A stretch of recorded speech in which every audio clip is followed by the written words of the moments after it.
Okay, my brothers let me borrow their bow tie.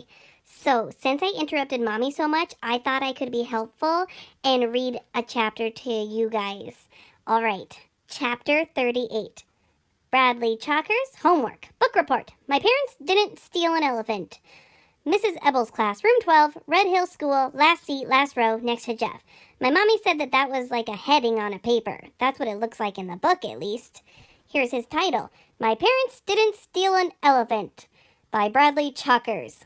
My Parents Didn't Steal an Elephant was a very funny and crazy book by Uriah C. Lasso. A funny author to write such a book. It is a story told by a kid. The kid's parents are in jail because they stole an elephant, except they are innocent. Hey, I just realized something. You know what? You never know the kid's name.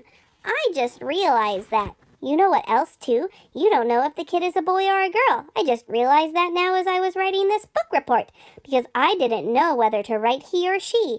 I told you it was crazy. The kid lives with his aunt and uncle. They are crazy, too. They put wallpaper up in the garage for no reason. I told you they were crazy. Ace is crazy, too. He's the lawyer for the kid's parents.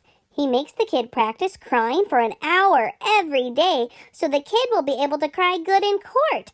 Only when the kid finally gets to court, the kid doesn't cry. The kid laughs. I cry sometimes, but it's more like I'm saying, I'm hungry, Mommy, or my diaper's dirty. But it comes out as a cry. That's what my parents say. Anyways, I'll get back to reading. Then everybody else laughs too. Then the kids' parents get to go home because they're innocent. Except, do you want to know something? I'm not so sure. I mean, if they really were really innocent, then who ate all the peanuts? I told you it was crazy. The end. The end. Absolutely wonderful, said Carla. Is it good? Asked Bradley. You captured the very essence of the book. He smiled, even though he didn't know what essence meant. They were sitting around the round table. It was Thursday before school. Bradley had turned in his book report to Mrs. Ebble, but he wanted Carla to see it first, just in case he ripped it up. Carla was wearing a fluffy pink sweater. I always wondered what happened to the peanuts, too, she said. Me too, said Bradley, and they could have hid the elephant in the garage. That's why they put wallpaper there, to cover up the fingerprints. Do elephants have fingerprints? Asked Carla. Maybe they have trunk prints, he laughed. Well, I have to go to Mrs. Ebble's class. Here's your book back. Thank you. I didn't write on it or spill food or anything. Well, I'd like for you to keep it, said Carla. It's my present to you. But I thought it was one of your favorite books. Well, it is. That's why I want to give it to you. If I didn't like it, then it wouldn't be much of a present, would it? He smiled. I wish I had a present to give you, he said. Well, you already gave me one. I did? What was it? The book report. The smile left his face. What's the matter? Well, I'm supposed to give it to Mrs. Ebble, but that's okay. You can have it. It wouldn't be much of a present if I didn't want it to. Carla laughed and shook her head. No, that's very sweet, Bradley, but that's not what I meant. I want you to give it to Mrs. Ebble. It just makes me very happy that you did such a wonderful job. That's the present you gave me. Really? Really, said Carla. It was the best present I could have gotten. He thought that was great. He was able to give it to Carla and still give it to Mrs. Ebble. What's wrong? Carla wiped her eyes. The corners of her mouth trembled. Are you crying? He asked. Bradley, I have something I have to tell you. I hope you can listen to what I have to say without feeling scared or upset. He suddenly felt very scared and upset. Tomorrow will be my last day here at Red Hill School. Huh? That's why I'm so glad you've written such a wonderful book report. I know you can continue to do good work without me. I'm very proud of you. You're leaving? She nodded. I've been transferred. I'll be teaching kindergarten at Willow Bend School, but I want to say thank you, Bradley. You've made my short time here very special. I'm so glad we got to know each other. You're leaving? We can still see each other. She said, Saturday He shook his head. No, you can't go. It's not fair. I have to. He couldn't believe it. What if I don't do my homework? Then you'll have to stay and make me want to do it again. She smiled warmly at him. Her blue eyes glistened. You're on your own now, Bradley. I know you'll do wonderfully. No, it's not fair. You tricked me. Carla stood too. She walked around the table toward him. I hate you, he shouted in her face. I know you don't mean that. Yes, I do. I hate your stupid book too. He picked up the book and he threw it at her. Then he picked up his book report. Bradley, please. He ripped it in half.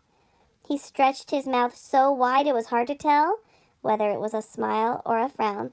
He tore his book report again and dropped the pieces on the floor. "I hate you," he shouted, then ran out of her office. He ran into the boys' bathroom. He leaned over the sink and cried. His face throbbed as he watched the water wash down the drain. There was a knock on the bathroom door. "Bradley," said Carla, "are you all right?" "Go away!" he yelled. "I hate you!" The door slowly opened and she stepped inside. "You're not allowed in here," he said. "I think it's important that we talk. That's how friends handle their problems, by talking about them. That's why we've become such good friends, because we learn to talk to each other." "I'm not your friend. Why would I want to be friends with you? I hate you." "I like you, Bradley. I can like you, can't I? You don't have to like me." "I'm not going to Colleen's birthday party. I don't like Jeff either, and I'm never going to do my homework ever, and I'm going to fail all my tests." "Do you want to know what I think? I think you're worried that now that I'm leaving, everything will turn bad again. You think Jeff won't like you anymore, and Colleen won't want you to come to her party, and Mrs. Ebel will give you bad grades no matter how hard you try. This is the boys' bathroom." "But it wasn't me who magically changed your life, Bradley," she said. "It was you. You're not Cinderella, and I'm not Prince Charming." "You're not allowed in here," he said coldly. "Saturday, I'm going to need someone to help me move all my things out of my office. I would appreciate it very much if you would come and help me. Then afterward, we could have lunch together. We can go to a restaurant, just the two of us." He wanted to go with her, to hug her, but he couldn't. He felt like his insides were being ripped apart. "It will be lots of fun, and it would be a great help to me." "I have to use the toilet." "Well, maybe I'll see you on Saturday," said Carla. "I would like that very much." She turned and walked out the door. Bradley stayed in the bathroom until the bell rang. Then he went home sick. Oh, I think he's feeling so sad. I'm sad when my brothers leave me sometimes and I'm all alone. But that happens too sometimes to me, just because I like to see my mommy and daddy and my two crazy brothers and my furry sister Ruby. Wow, I hope they feel better soon. Thanks for letting me read to you. Bye, you guys.